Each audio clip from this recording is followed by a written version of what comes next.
se hizo en el área metropolitana de la Ciudad de México.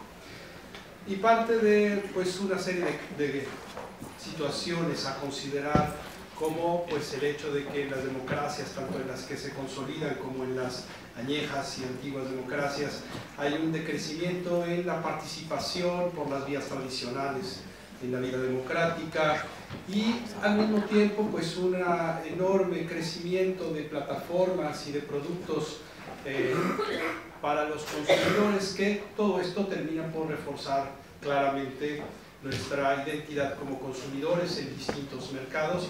Pero la pregunta es, ¿qué sucede con nuestro papel como ciudadanos? ¿Qué pasa con nuestro rol ciudadano cotidianamente? De acuerdo a pues, las visiones liberales predominantes, la teoría nos dice que el ciudadano pues, es relativamente consciente de sus derechos, de sus obligaciones, pero ¿qué tanto tiene esto sustento en la vida cotidiana? ¿Qué tanto tiene esto realidad en el día a día? La ecuación se complica cuando metemos el papel de los medios de comunicación, porque nuevamente, desde el punto de vista de la teoría democrática liberal, lo que vemos es que los medios se supone que juegan un papel para apoyar a los ciudadanos en la conformación de sus intereses, vigilan el poder, dan información para que el ciudadano tome decisiones informadas sobre la vida pública. Nuevamente la pregunta es, ¿qué tan cierto es esto diariamente? El antecedente de este proyecto está en la London School of Economics, donde en 2007 se publicó un libro por Nick Caldry, Sonia Livingston y Tim Markham, Media Consumption and Public Engagement. Y en este proyecto se parte de explorar la forma en que cotidianamente la gente entiende temas de interés público. ¿Cómo los entiende? ¿Qué hace con esa información? Y a esta idea de hablar sobre estos temas de interés público, de interesarse por los temas de interés público, estos autores le llaman conexión pública. Lo que yo hice en México fue, una vez que hablé con Sonia Livingston y Nick Caldry, fue repetir este estudio con algunas variantes. En el estudio británico, ellos reclutaron a 32 personas de todo Gran Bretaña.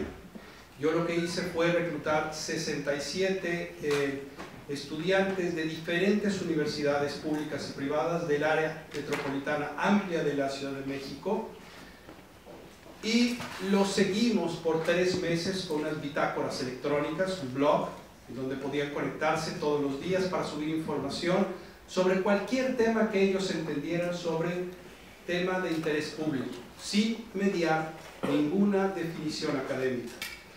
En ambos casos, tanto en Gran Bretaña como en el caso mexicano, se entrevistó a una muestra de estudiantes antes y después del proyecto. Esta noción de conexión pública explica más o menos este interés que se tiene por discutir algunos asuntos que requieren de discusión en un ámbito más amplio que los privados, que requieren la colaboración de instituciones y el involucramiento de la sociedad civil. Y entonces, bueno, pues esta es la noción de interés, conexión pública que estamos proponiendo. Pero ¿qué se siente ser ciudadano? ¿Qué significa ser ciudadano todos los días? ¿En qué situaciones actuamos como ciudadanos diariamente? ¿Qué tipo de asuntos públicos nos interesan? ¿Y qué tipo de consumo mediático tenemos que ayuda o no a formarnos estas ideas y a participar eventualmente? Bueno, les pedimos a los estudiantes que siguieran por 3 meses en estos blogs y que todos los días subieran cuanta información quisieran a estos blogs. Y entonces en estos blogs lo primero que encontraban era esto.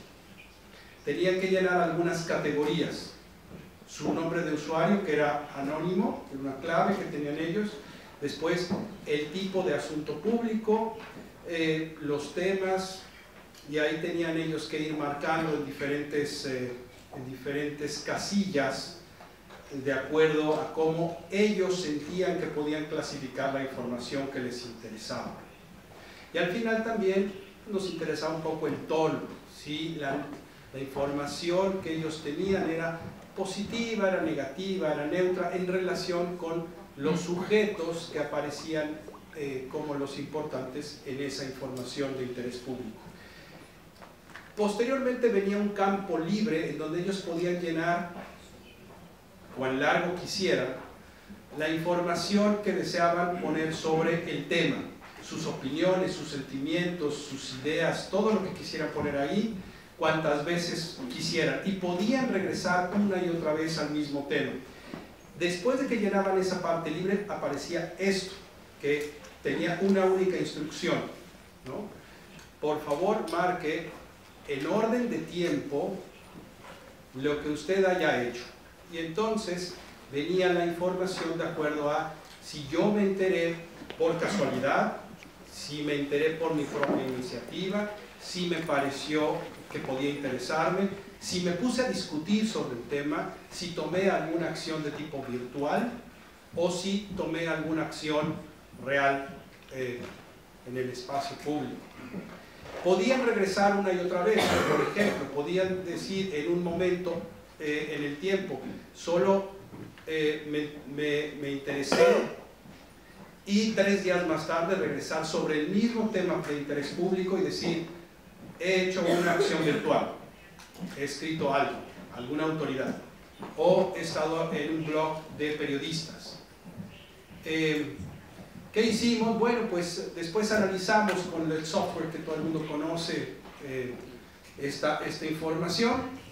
¿Y cuáles son los hallazgos más importantes? Y aquí comparo un poco los hallazgos del Reino Unido con los hallazgos de México.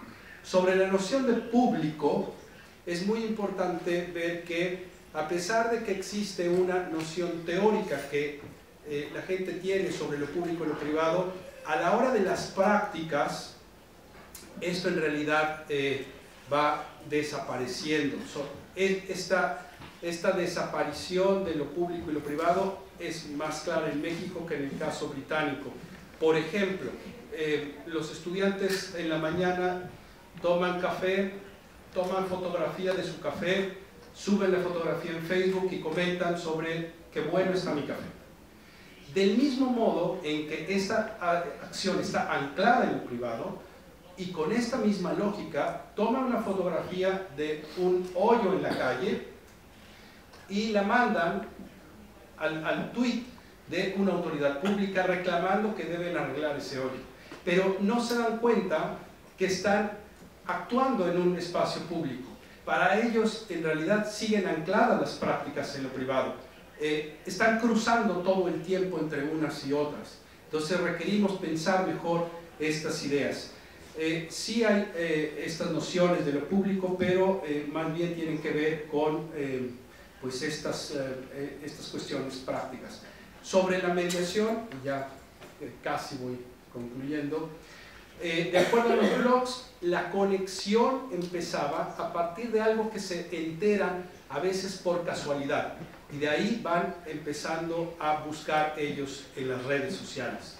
Sin embargo, a pesar de que muchas veces los temas provienen de fuentes que no son mediáticas, por ejemplo, sus profesores en la universidad, sus padres en casa, sus amigos, casi siempre coinciden los temas de interés público con la agenda de los medios de comunicación.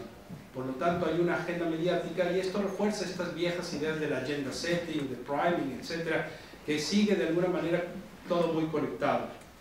De nuevo también nos encontramos que el consumo mediático no reemplaza del todo el consumo de los medios tradicionales.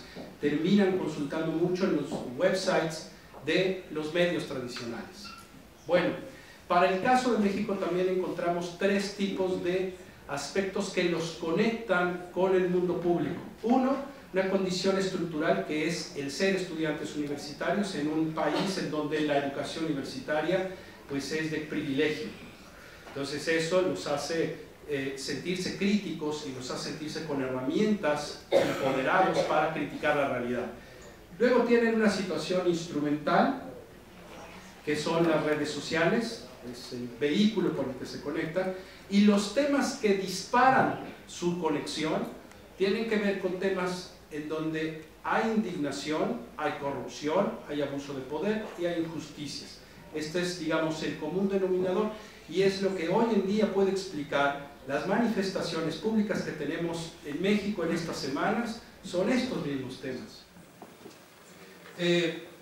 Ya para concluir, lo que nos encontramos es que sí están participando los jóvenes, pero no están participando a través de los canales tradicionales.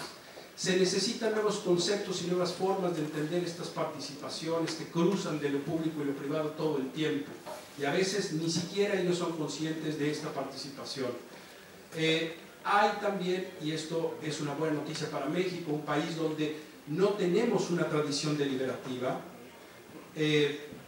Hay en estas redes incipientes espacios donde ellos están intercambiando diálogos y opiniones, y estas son buenas noticias para el caso mexicano.